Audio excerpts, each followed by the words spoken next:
Dalam 2 hari ini, sudah 4 kali kehadiran kelompok kriminal bersenjata KKB terpantau di atas puncak perbukitan yang jaraknya kurang lebih 2 km dari pos penjagaan. Mereka terlihat berjalan menuju arah selatan. Seluruh personil diminta untuk waspada.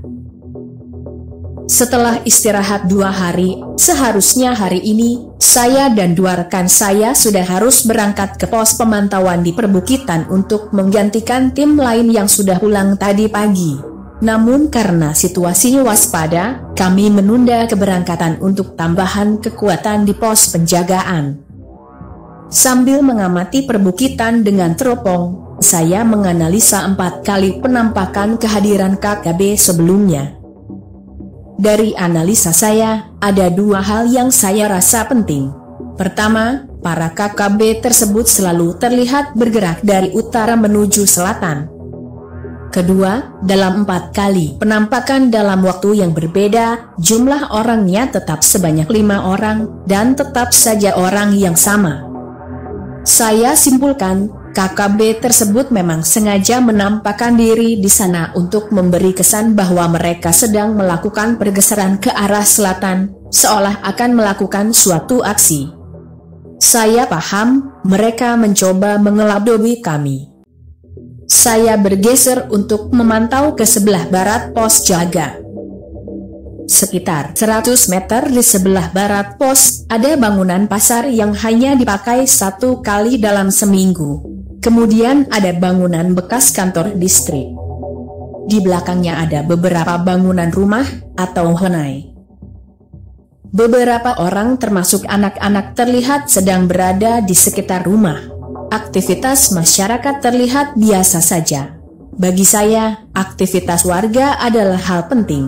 Saya pastikan, hari ini sampai malam, tidak akan terjadi apa-apa. Pukul 9:15 WIT pagi, setelah sarapan sekedarnya, saya pun kembali memantau ke arah bangunan pasar dan pemukiman warga. Saya mencoba mereka-reka situasi dan kemungkinan arah datangnya KKB untuk melakukan serangan ke pos penjagaan. Saya menduga kuat, KKB akan melakukan penyerangan dari sebelah barat pos penjagaan. Mereka akan turun dari bukit kecil ke sebuah jalan yang berada di belakang bangunan gereja. Bukan dari sebelah selatan, tempat mereka sengaja menampakkan diri.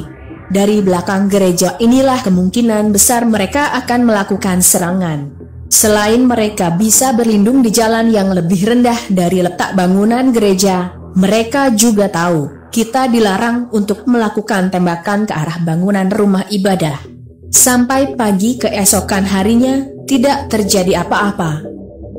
Sekitar pukul 8 WIT pagi, saya duduk bersama personil jaga di bagian depan pos. Saya memandang ke arah luar sambil menikmati secangkir kopi. Beberapa menit kemudian, saya merasa ada yang tak biasa. Aktivitas warga tidak terlihat sama sekali. Biasanya, pagi seperti ini, beberapa anak-anak sudah bermain di sekitar bangunan pasar. Di sekitar rumah warga, hanya terlihat beberapa orang laki-laki yang memperbaiki bahagian rumahnya.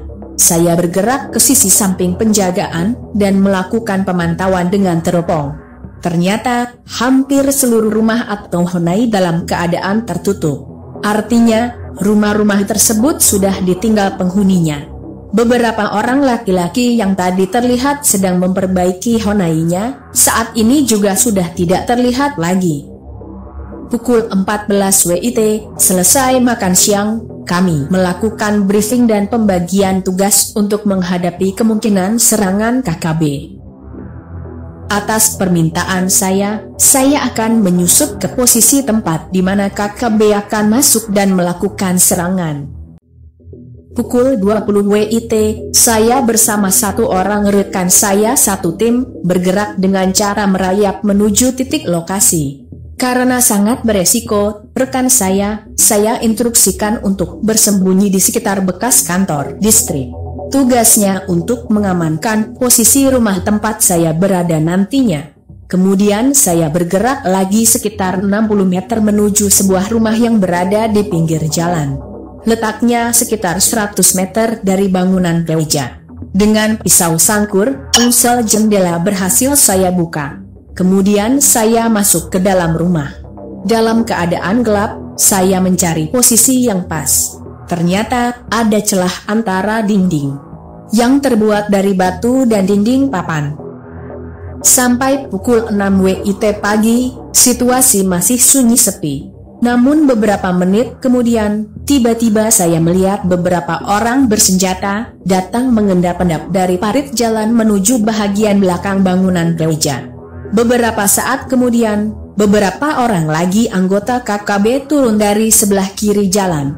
Jumlah mereka kurang lebih 20 orang. Beberapa orang di antaranya tetap berada di pinggir jalan. Sekitar 5 menit, mereka sepertinya mengatur posisi penyerangan. Melalui HT saya memberi laporan dengan kode Morse ke pos penjagaan. Saya mulai bersiap, senapan secara khas saya pasangi alat peredam.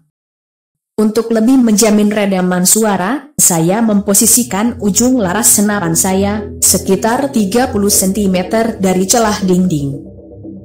Dan untuk mengaburkan suara tembakan senapan saya akan melakukan tembakan pada saat yang sama ketika KKB melakukan tembakan. Beberapa menit kemudian, KKB membuka tembakan. Setidaknya ada 4 atau 5 senjata yang melakukan rentetan tembakan ke arah pos penjagaan.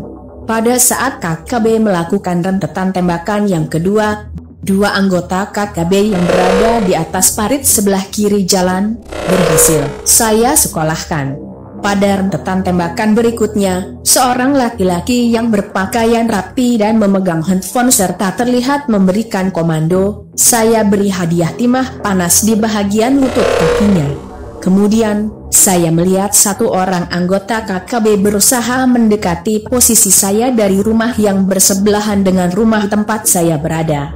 Saat akan saya eksekusi, rekan saya sudah keduluan.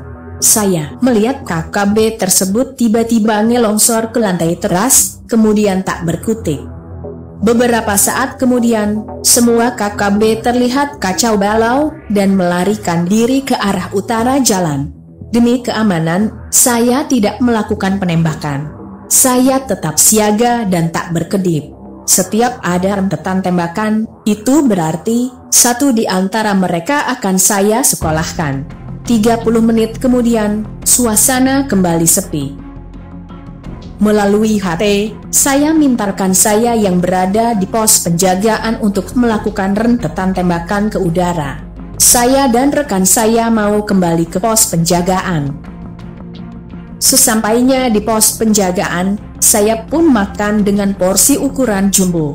Semua rekan-rekan saya melihat ke arah saya layaknya sedang menonton TV. Mereka mungkin merasa heran, kok bisa-bisanya saya makan dengan begitu lahapnya, seolah tidak terjadi apa-apa.